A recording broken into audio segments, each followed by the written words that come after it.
Welcome to the Morning English Podcast. Listen, learn, and speak English daily.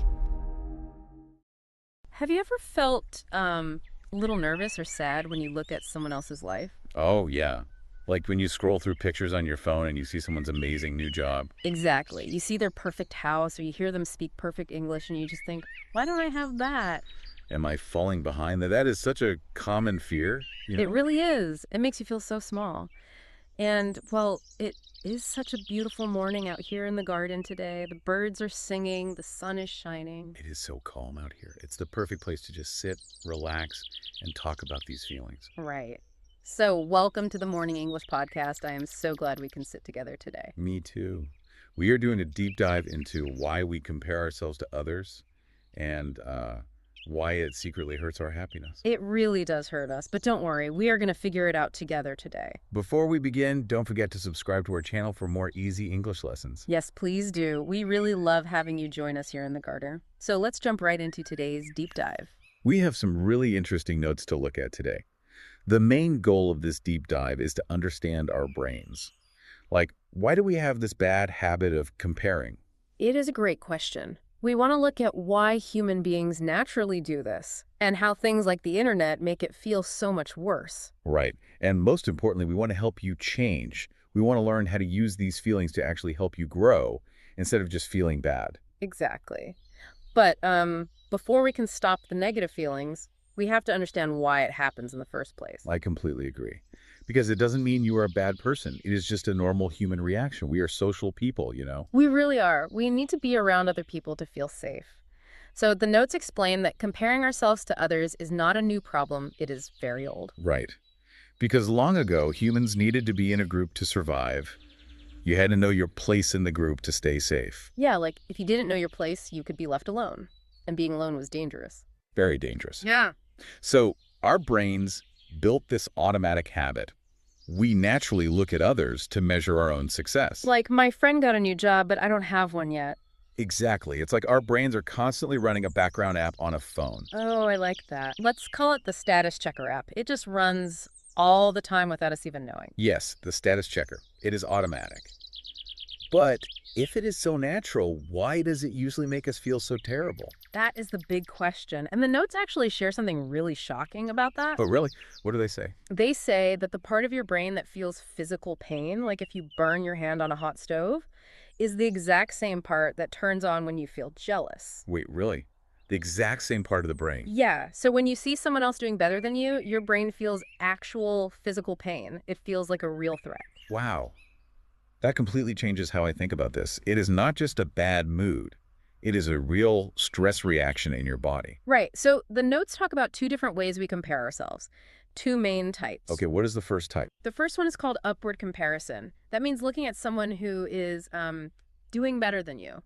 Like looking at someone who speaks English perfectly or someone who is very successful, they are higher up. Exactly. And this can do two things. Sometimes it motivates you. You think, oh, I want to learn how to do that too.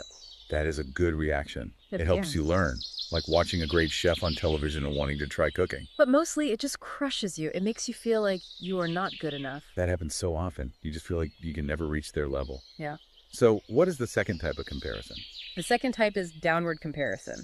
This is when you look at someone who is doing worse than you. Oh, I see. Like saying, well, I don't have a great job, but at least I'm not completely unemployed like that guy? Exactly. And doing that gives you a tiny, fast feeling of confidence. But it is cheap. Cheap? What do you mean by that? I mean, it doesn't last. It gives you absolutely zero real growth. You don't improve your English or your job or your life at all. You are just using someone else's bad situation to make yourself feel better for a minute. That is not healthy. No, it is not. Especially when we feel bad about ourselves already. We just want someone to tell us we are okay. So if our brains naturally have this status checker app running, what happens when we use social media? Oh, wow. Social media makes it so much worse. Platforms like Instagram or Facebook, they make the comparison so strong. Because they only show the good things, right? Exactly. They show the amazing vacations, the new cars, the big smiles. They completely hide all the stress, the failures, and the sad moments. You know, people will take 50 pictures just to post one perfect photo. Yes. They edit the colors, they change the lighting, And we look at that one perfect picture and think their whole life is like that. The notes call this the unfair comparison, because you are taking your own real messy life and comparing it to someone else's perfect pictures. It is a highlight reel. You are only seeing their best moments, none of the bad parts. There's a brilliant idea in the text about this, the iceberg analogy. Oh, I really love the iceberg analogy. Can you explain it for our listeners? Sure. So, success is like a giant iceberg in the ocean. You only see the tiny piece of ice floating on top of the water.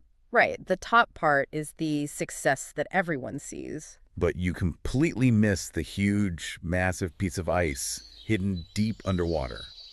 That hidden part is all the hard work, the late nights, the mistakes, and the tears. It is a rigged game. It is like comparing my messy first draft of a letter to someone else's perfect finished book. It is just not fair. It really isn't.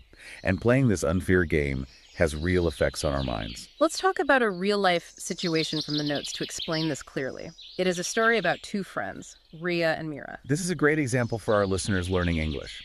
So what happens with Ria and Mira? Well, Mira speaks English fluently. She is very good. But Ria is still learning. She is just a beginner. Okay, I know a lot of people feel like Ria sometimes. Right. And Ria's first reaction when she hears Mira speak is to think, I am not good enough. She feels bad about herself immediately. Her confidence just drops. Yes. But Ria is completely ignoring the journey. She doesn't see the hidden underwater part of Mira's iceberg. Like the fact that Mira probably studied for years, or maybe she made thousands of mistakes first. Exactly. Mira just practiced more. They have different backgrounds, different opportunities, and different timing. Most important thing to remember here is this. Your timeline is different from others. Your timeline is different. I love that. Everyone learns at their own pace. But wait, I have a question. Isn't a little bit of jealousy a good thing sometimes? Like, can it make you work harder? That is a very good question. Yeah. Yes, if you use it right. Comparison can inspire you. It can show you new ideas and help you learn. Like saying, wow, her English is great. I want to improve like her. Exactly. It gives you a goal. Yeah. But if you are not careful, the negative feelings take over completely. You get low self-esteem, intense stress, and you stop focusing on your own goals. You just focus on being jealous. You spend all your energy wishing you were someone else, and that ruins your progress. So how do we rescue ourselves from this? How do we use comparison for inspiration instead of feeling bad? The notes have some really great simple actions we can take to fix this habit. What is the first one? First, limit your social media. Spend less time looking at those perfect pictures. It takes the pressure off. That is so true.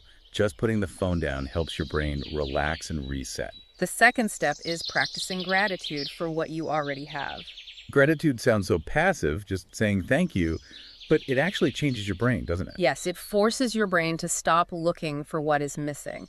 When you say, I have a good bed to sleep in, or I have a kind friend, your brain feels safe. You are telling your body that you have enough.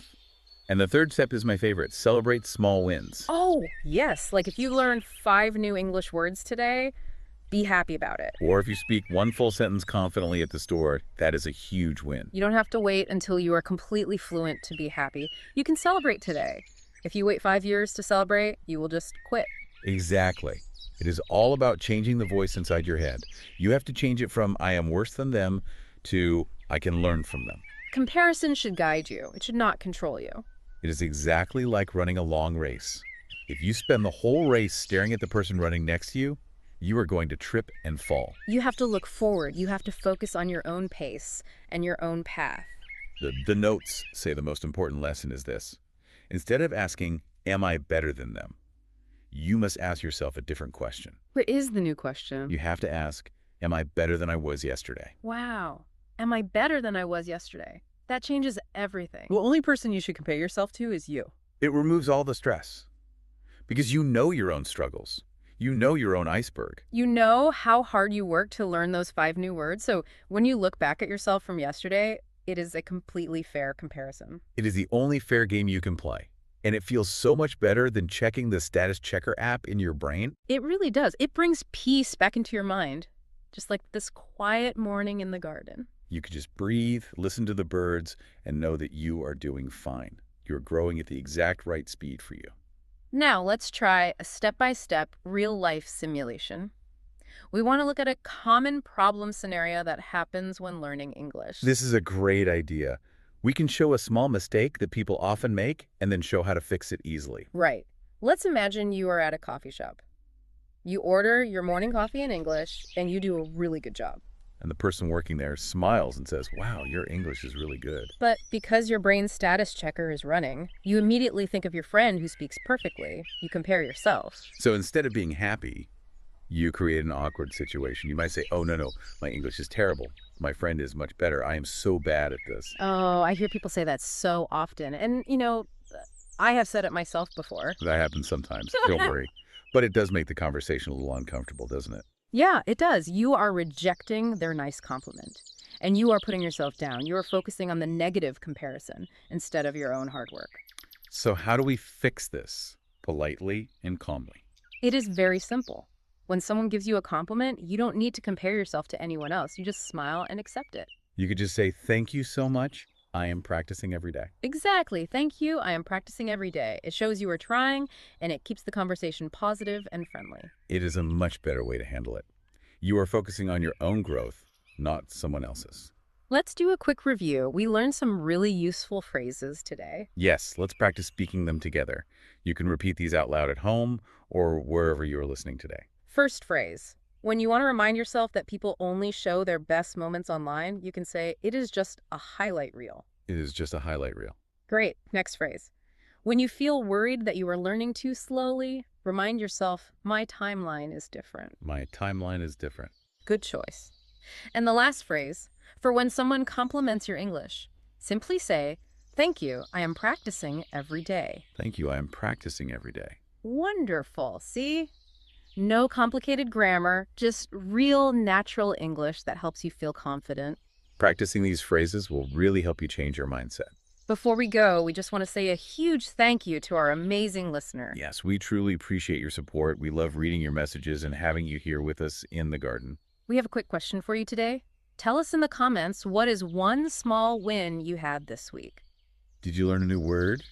Did you order food in English? Let us know. Don't forget to subscribe for more easy and fun English lessons just like this one. And please give this video a like if it helped you today. Share it with someone who wants to improve their English or someone who maybe needs to hear this message. We all need a little reminder to be kind to ourselves sometimes. Remember, everyone is on their own unique path.